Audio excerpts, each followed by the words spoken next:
Conversations from Backstage. This evening I'm joined by Dave Johnson, who is a local artist who's done a lot of stuff with us. He's directed, acted, you've probably done some technical stuff too at some point. I did. I ran sound for,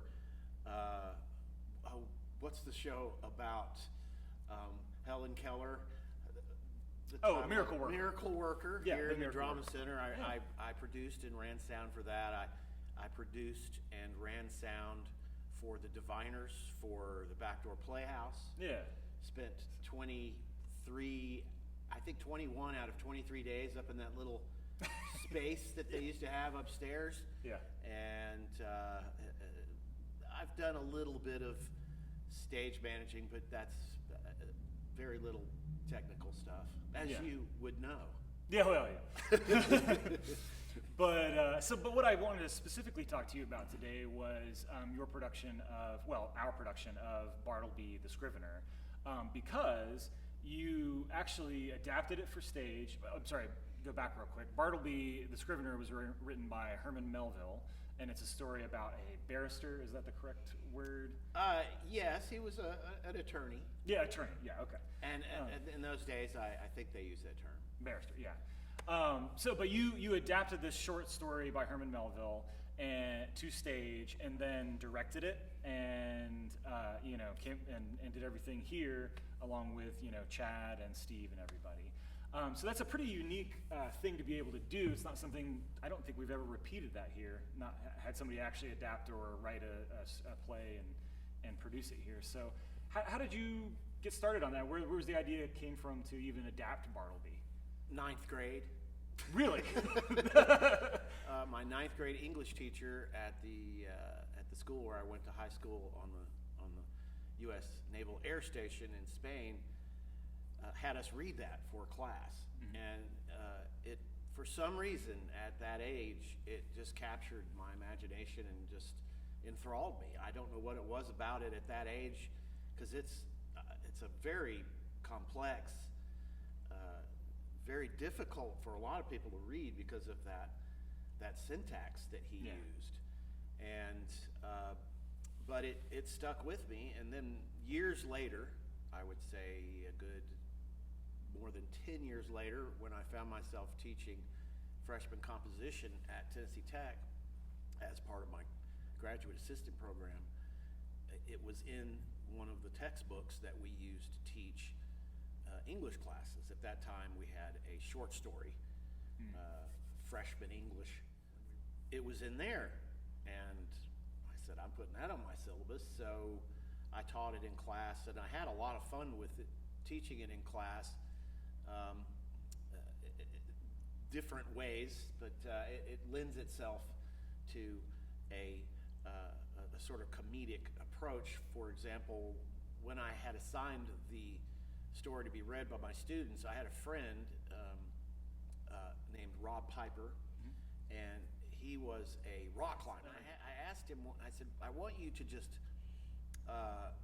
just come into class one day wearing your rock climber getup, and just stand at the front of the classroom looking away from the class, and just stand there. And when the class calms down from this person walking in dressed this way, and I say, sir, we're having a class here, you're gonna have to leave, I asked him to just say nothing but, I would prefer not to, which is a motif in the story. And I'm not assuming anybody here that's watching has read it. Yeah. It's a really important statement that Bartelby makes when he's asked to do something by the lawyer who has hired him. And I said, no matter what I say, just say, I would prefer not to. So when I ask you to leave, just say, I would prefer not to, and just keep looking at the wall. Right. And I keep asking him in front of the class. They're astounded. They're kind of confused by this guy who's just walked in. And then I said, at some point, after two or three times I asked you to leave, just walk over to the window and stare out the window. Because in the story, Bartelby stares out a window that he has been placed next to by the lawyer to do his work. He's a scrivener. All they did was copy. This is back in the days before they had copy machines, and so they just copied all day long, the scriveners. And lawyers had to have 2 or 3 of them to make duplicates and triplicates and quadruplicates sometimes. And so he goes over and stands, this was in Henderson Hall at Tennessee Tech, looking out the window, and I keep saying, "Sir, you have to leave." And of course, it's such a distraction, and the students can't stop looking at him or tittering about him. And finally, I tell the class, I said, "Look, we can't get any work done. We're just going to have to go down the hall to another classroom." So I lead the whole class down the hallway to another classroom, because in the story, that's what the lawyer finally does, because Bartleby will not do anything. And then he finds out he's living in his offices at night and over the weekends and not leaving. And the lawyer ends up, it's kind of a climax to the story. The lawyer ends up moving his law practice to another building because he can't bring himself to fire Bartleby and dump him out on the street, because clearly he's not well. He's mentally ill. And this is a story I think Melville was trying to get at that to some extent, how we handled the mentally ill. Later on, I figured out that it was a great way to discern who had and had not read the story. Because a lot of the people who had actually read the story, which would have been a fairly small percentage of the class. I'd say so. It's challenging. It's not a short. It's not a short story. No, Melville didn't do anything short.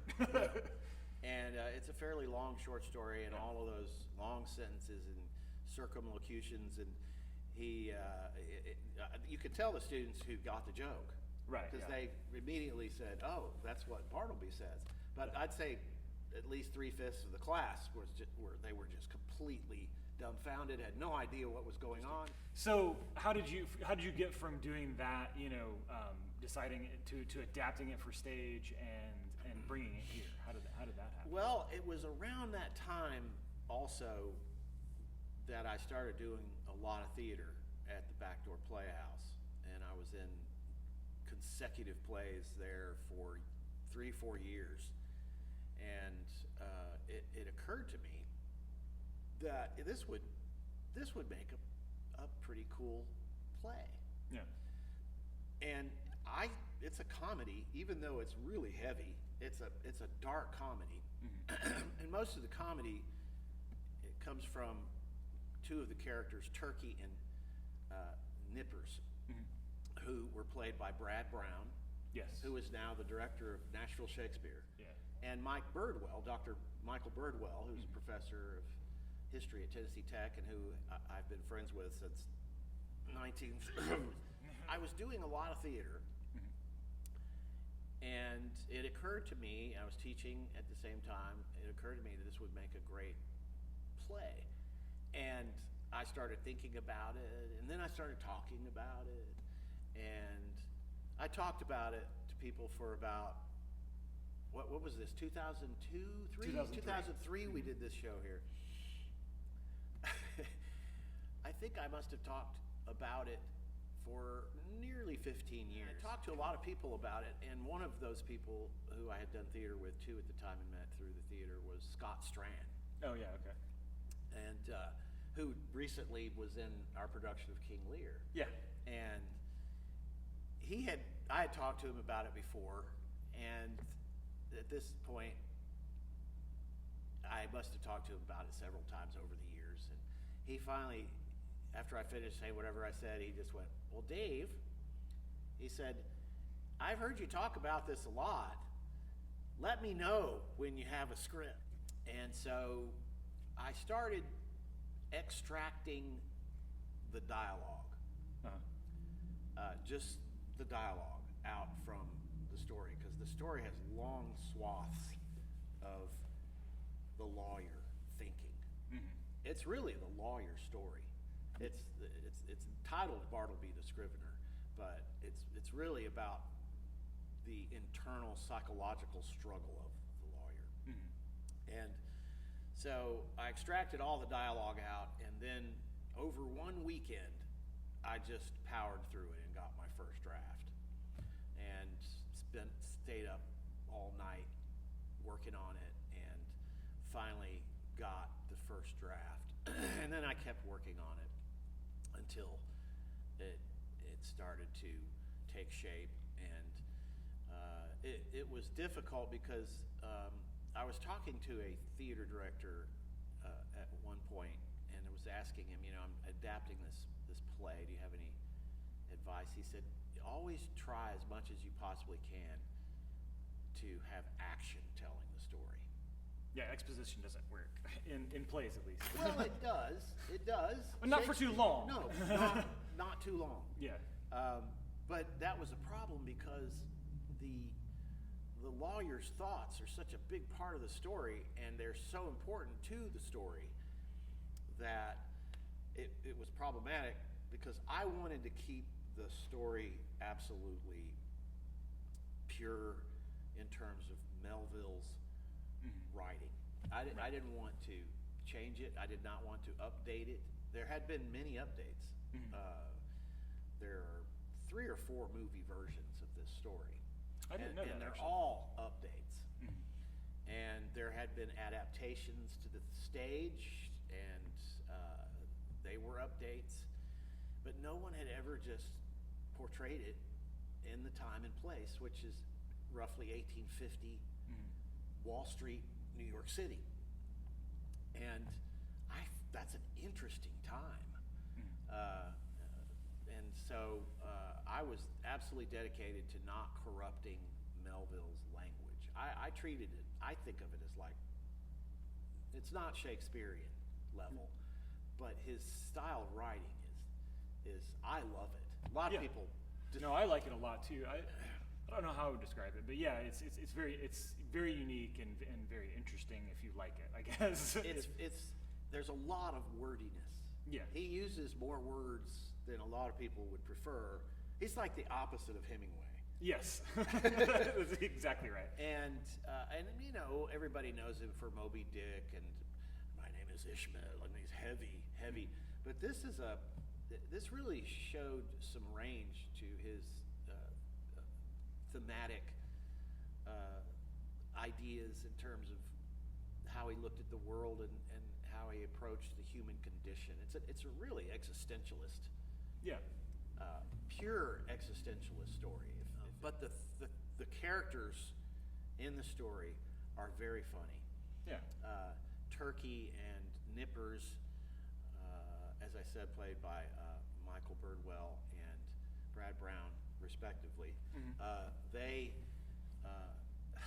have very different personalities. One is very elderly, and the other one is a young man. They both drink a lot. One of them drank in the morning and didn't in the afternoon, and the other one drank in the afternoon. I think that was the older gentleman, Turkey, played by Michael Birdwell, in the afternoon. And so as Melville expressed it and explained it, is that their temperaments replaced each other like guards. Yeah. One was cantankerous in the morning, and the other one was just lovable, and then they just reversed it in the afternoon. And I only added 2 scenes that were not in the story. And those were purely in order to tell the story and not just have Steve Gwilt talking any more than he already had to do to the audience. Right. Which he did.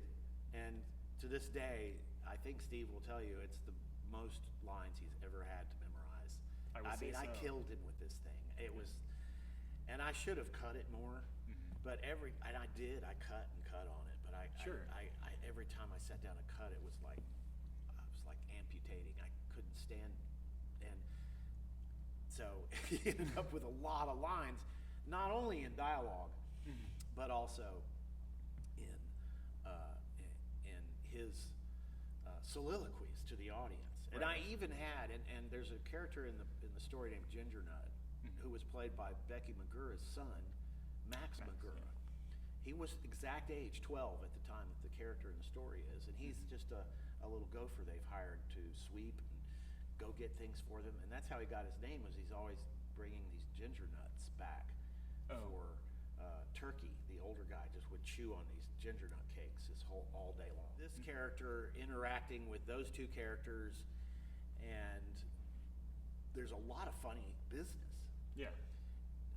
Nippers is constantly wrestling with his writer's desk, and Chad McDonald, was producing at that time as he is now, built these actually three stand-up writer's desks that you would sit on a high chair, Like a drafting table or something. Yes, Yeah. and they actually, you could move the top. Right.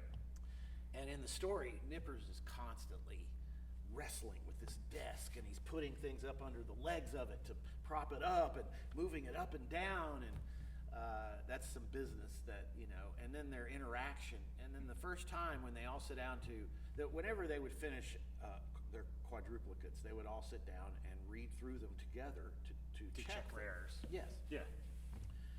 And the first time that the lawyer says, Bartleby, come here, we need to check your copy. And everyone is finished with theirs. And Bartleby, who he had placed in a little alcove in his office, but in the back part of his office where this window facing a brick wall, about that far away, and he's behind a little partition that he gave him. You hear this, and Melville describes it as in a flute-like voice. I would prefer not to. And the guy we had playing Bartleby, Michael Shenwell, Great actor. unbelievable actor. This guy, I directed a couple shows he was in, and I was in shows with him, and I don't know that I've ever seen anybody around here who could disappear into a character the way he could. I agree with that. Just natural. And he was perfect. He was thin, and Bartleby had to be kind of thin and sickly looking. Yeah. Because he's essentially living on ginger nut cakes, and that's about it. Right. And I would prefer not to. The first time he says that, and the reaction of the two Scriveners who'd come into the lawyer's part of his office to sit down and read through these things, and the lawyer, and this happens repeatedly over a period of time. Yeah. And it just made for some really funny stuff. Yeah. Amidst all of this really sad. And I guess, in case there is one person out there who might actually want to read this, I won't give you the spoiler. So you're talking about all this, and it's really interesting to see how much you thought about each of these things. The process that we go through as directors a lot of times is we read the script, and we analyze it, we look at and we're trying to think of what does the playwright want out of this? Has he told us in the stage directions? Has he told us with the lines? Has he put author's notes in there that explain the feel he's going for? But you had adapted it yourself. You're directing it yourself, so you have all this stuff going through your head. Was that a good experience for you, or was it almost overwhelming in a way? Well, my attitude about bringing to the stage in as pure as possible Melville's writing was my guide there. I did not change the order of events much.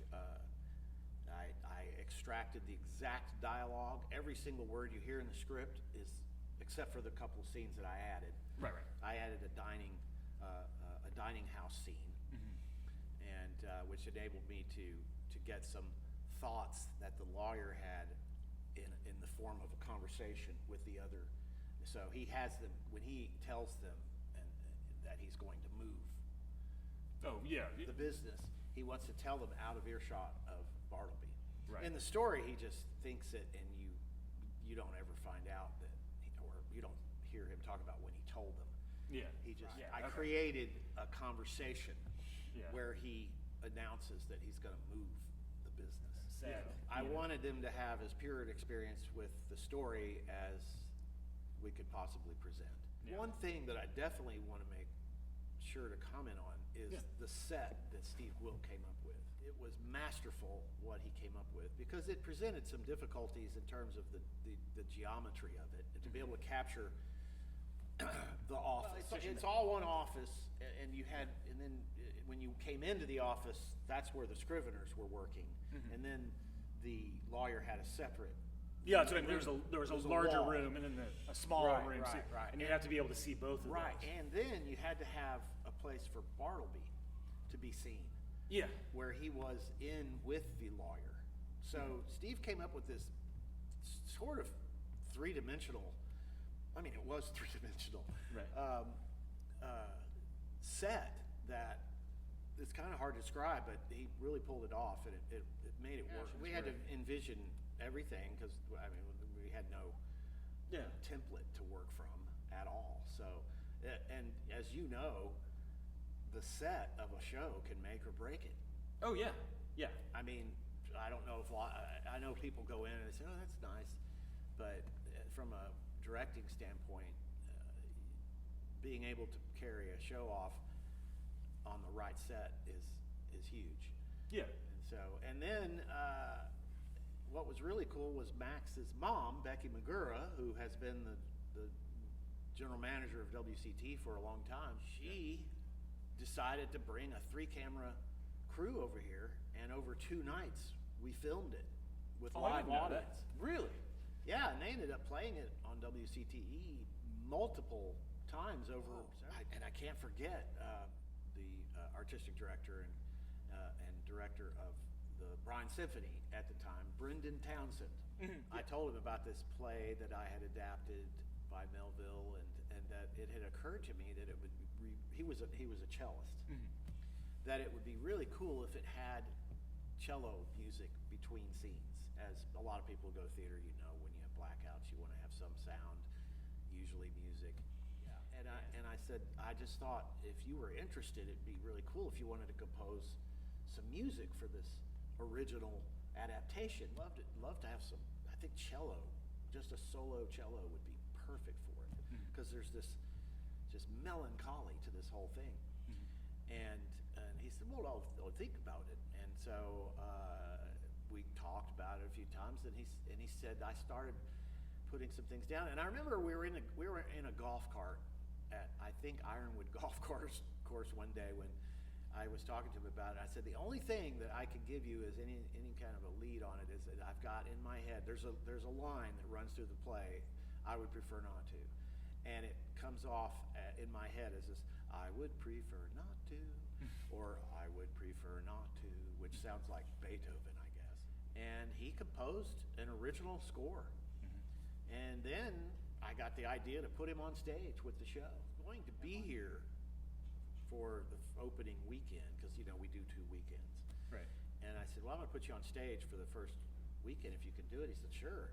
So we figured out a spot kind of off, I think it was stage right behind there with a low light, and it would come up and down the light would, and in between scenes you'd see him playing his music there. It was, I mean, the composition was perfect.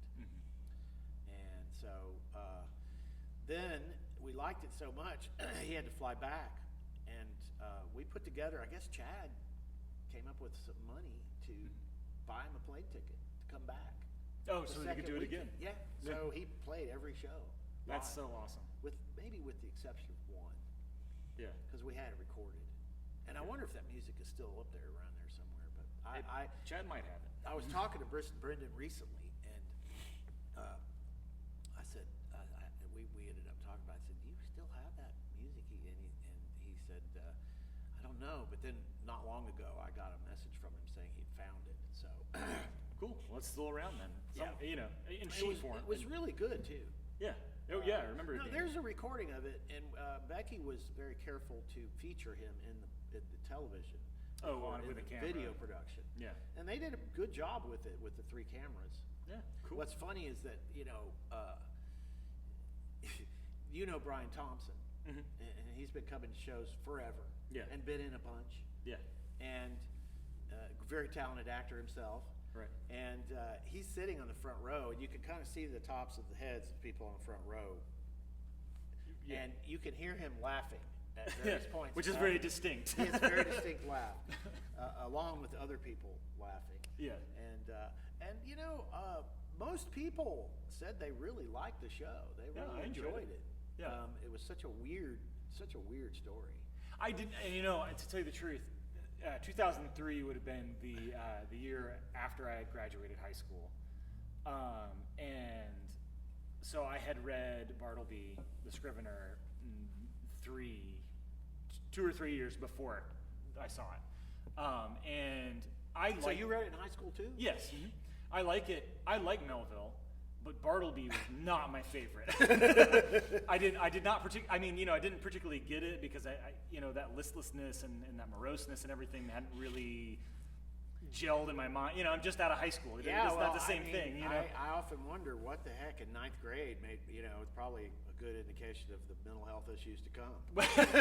Okay, but yeah, you know, I had this experience just a few years before reading it, not like hating it, but not having like a great time reading it. And then I came to this show because my friend was in it, and was thinking, I'm probably not going to enjoy this very much, and then had a great time. Yeah.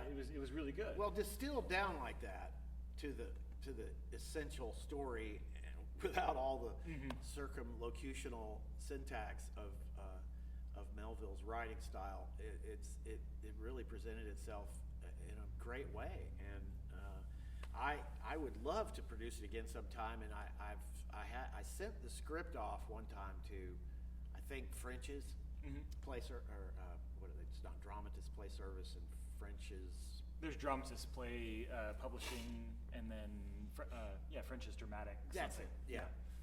And never heard back from them, and I think I contacted them. I don't even think they were. I think it sat in a stack of other scripts, and you just have to have had it produced, and I really value and appreciate the opportunity to do it, and Chad's vision, open-mindedness, and trust To do, yeah.